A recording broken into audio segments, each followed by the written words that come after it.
you want to learn how light works, here you go. This is a protein. UV light hits it, that is a light antenna. It's surrounded by water. Light is an electromagnetic wave that changes to an electromechanical wave. That's called sound. That sound is collected in water. Now, here's the interesting thing. Water is a magnetic dipole. What does that mean? Hydrogen and oxygens, positive and negative. That's the reason why it's tied to magnetism. The first time that we found out that magnetism truly controls sound, Ohio State University Acoustic Phonons 2014. You can look it up. When the light hits here, it's absorbed in the water. That changes the hydrogen bonding networks. What is the physical change? The physical change is the density of the water. That is how this works. Fundamentally, quantum mechanically. Now, here's the interesting thing. Mitochondria makes the cytosolic water that surrounds all the things in the cytosol, including the nucleus and the mitochondria. Where is this connection? Well, for those of you who don't know, the Schumann resonance comes from the interaction of sunlight on the ionosphere of the Earth. That's why people call it the heartbeat of Earth. But it's an electrical tension that develops between the solar plasma and the atmosphere that generates the 7.83 hertz. Why do you need to know about it? What I tell you my day job was, I'm a neurosurgeon, right? The alpha wave in the human brain is 7.83 hertz, exactly the same. So guess what? The solar system entrains you to these solar systems as it comes to Earth. That's how it works, okay? Why is it important? It generates the alpha wave. So when you live in an environment today, you don't have as many alpha waves. Why? Because non-native EMF, what's the number one effect, which you'll learn about later, dehydrates your cells because it lowers your redox potential in your mitochondria. In other words, original slide, you can't make as much water from your own mitochondria. That's where the dehydration comes in. For the ladies in the room or the guys in the room who are not big science people, simple biohack at home, take a piece of steak that you have left over, throw it in the microwave, taste it. What does it taste like? Shoe leather. Why? What do microwaves do? They vibrate and rotate water really fast. It heats up and it dehydrates the meat. It's happening to you right now here in Vermont. It's happening to all of us because of these shitty lights that we have. Getting back to the topic, the eye, the SCN is the big focus. In medicine, the big focus is on the camera. That's why all these old people go see the ophthalmologist, and what do they get? Cataract surgery, right?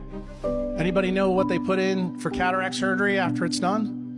An implantable lens. And guess what that lens blocks?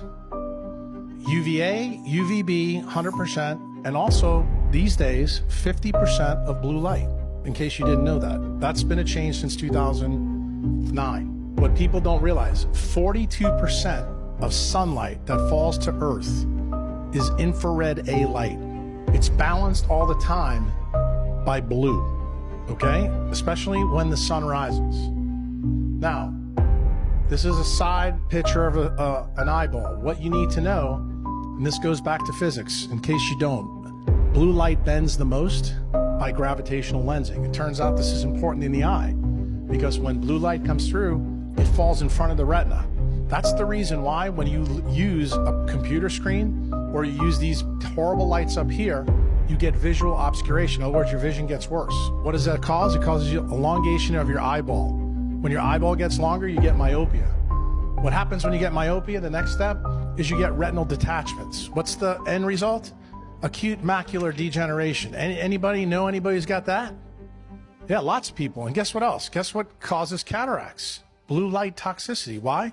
The brain is trying to protect itself from this light that's coming in, so it makes the lens hazy, so this doesn't happen. But why is it important to a mitochondriac? Well, it turns out in about 2003, 2004, through 2009, we had some really cool researchers that found out there's another opsin in the eye.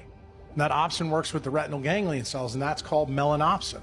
Melanopsin is the hormone that runs the central retinal pathways in the eye. And it turns out they're really important at nighttime, and they link to melatonin, but not in the way most people think. The fovea is where the rest of the visual light spectrum fall, and it falls right here. Why? That's acute vision. That's your camera focus. That's what the ophthalmologist all pay attention to. They don't pay attention to this. The only ophthalmologists that do, you're going to hear about later, are the Japanese guys, who are the guys that I talked to 3 months ago. They've been on this way quicker than our American counterparts. But here's the key. I'm going to make a very controversial statement now for many people in this room. Central retinal pathway energizes everything distal to it. So let me explain that to you. It basically turns on your pituitary gland, and it turns on everything distal in the human brain. And I'm going to show you how. This paper, or I should say this gentleman, his name is Fritz Hollwich. He was an amazing cat. He was an ophthalmologist in Germany. He was born in the 1920s. He happened to live in a time where we didn't have intraocular lenses. And one of the things that he noticed is that when he saw people with cataracts, he would cut the cataract out so they could see. And for those of you who don't know, this is what happened to Vincent van Gogh. You know, when he painted haystacks, the reason why he painted them in all different colors is because when you take a cataract out and you don't put a lens in, you can see UV. In case you didn't know that.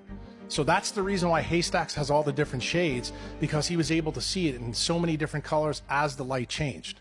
Well, it turns out this doctor actually practiced medicine in a time that we could never recapitulate now. That's why sometimes looking back is a good thing.